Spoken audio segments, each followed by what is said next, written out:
Friends, आज एक प्रश्न GS 4 पर एक स्टूडेंट ने लिखा है। प्रश्न का उत्तर यह प्रश्न 2014 की सिविल सर्विसेज परीक्षा में पूछा गया था।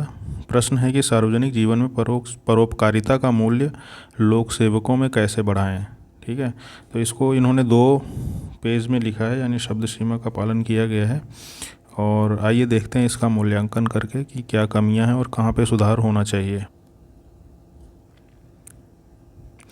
तो उत्तर लिखते समय सर्वप्रथम इन्होंने परोपकारिता को परिभाषित किया है और इसके बाद उदाहरण दिए हैं कादम्बिनी गांगुली और मदर टेरेसा का। ठीक है, इन्होंने परोपकारिता के मूल्यों को लोक सेवकों में कैसे बढ़ाया जाना चाहिए उस संदर्भ में लिखा है। उत्तर की फ्रेमिंग अच्छी की गई है। ठीक है, समस्या क्या है, विभिन्न बिंदुओं में उत्तर को इन्होंने अच्छे से व्यक्त किया है, लेकिन समस्या यहाँ पर यह आ रही है कि इनकी हैंडराइटिंग ऐसे देखने में अच्छी लग रही है, लेकिन जब हम पढ़ते हैं तो बहुत सारे शब्द समझ में नहीं आते हैं। जैसे प्रश्न में ही परोपकारिता एक बार में समझ में नहीं आया, मुझे यहाँ से पढ़ना पड़ा, तब लगा कि परोपकारिता के संदर्भ में प्रश्न है। कादम्बिनी गांगुली लिखा है इन्होंने, मदर टेरेसा लिखा है, लेकिन एक नज़र में ये शब्द समझ में नहीं आ रहे हैं। ठीक है, वाक्य रचना संबंधी यहाँ पे गलतियाँ हैं। अब इन्होंने लिखा था खुलापन को ज़्यादा बेहतर रूप में हम पारदर्शिता लिख सकते हैं। पक्षधारिता नहीं होता है, निष्पक्षता होता है। ठीक है, ऐसे शब्दों के चुनाव में भी कुछ कमियां देखने को मिल रही हैं। ठीक है, जैसे ये शब्द समझ में नहीं आ रहा है, यहाँ पे ये लिखा गया है। ठीक है, और इस तरीके से।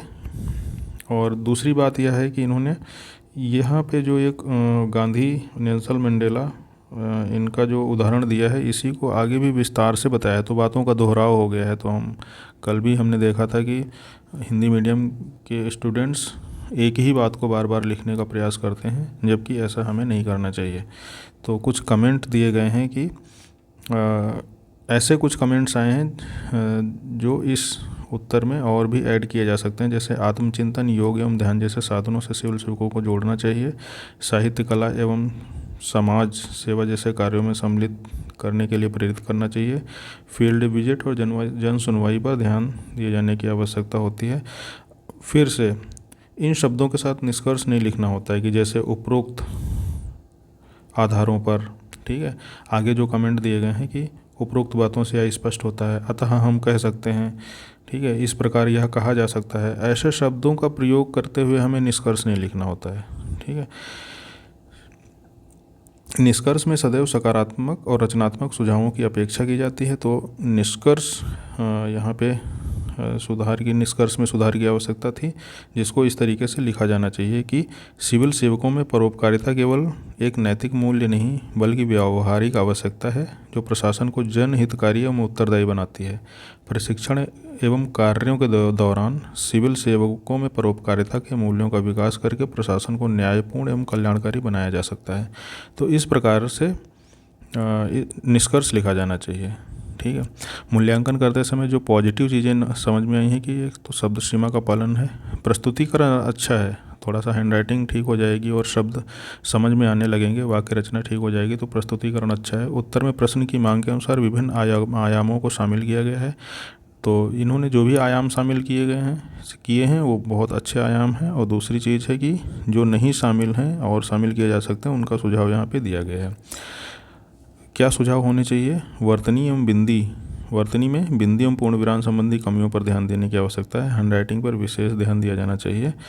दोहराव से बचना है, जैसे अभी हम बात कर रहे थे। निष्कर्ष, ठीक है, प्रस्तावना एवं निष्कर्ष बहुत महत्वपूर्ण पार्ट होते हैं उत्तर के, तो इसमें सुधार किया जाना बहुत ही महत्वपूर्ण है। तो इन सुझावों को शामिल करते हुए हम एक बेहतर उत्तर लिख सकते हैं। और हम इसी तरीके से रोज़ एक उत्तर की चेकिंग करके आपके सामने लाते रहेंगे। आपके जो भी सुझाव हैं आप कमेंट बॉक्स में लिख सकते हैं। अगर जो आपको हमारे उत्तर राइटिंग कार्यक्रम के साथ, उत्तर लेखन कार्यक्रम के साथ जुड़ना है, तो टेलीग्राम लिंक डिस्क्रिप्शंस में दिए गए हैं। आप वहां से टेलीग्राम ग्रुप को और फॉलो कर सकते हैं। 1-2 टेलीग्राम ग्रुप दिए गए हैं वहाँ पर। एक है उत्तर लेखन के लिए, दूसरा है PYQs हम देते हैं डेली हिंदी माध्यम के लिए, UPSC की PYQs। तो दोनों ग्रुप को आप दोनों, एक ग्रुप है एक चैनल है, दोनों को फॉलो करके और सब्सक्राइब करके आप हमसे जुड़ सकते हैं। Thank you for watching.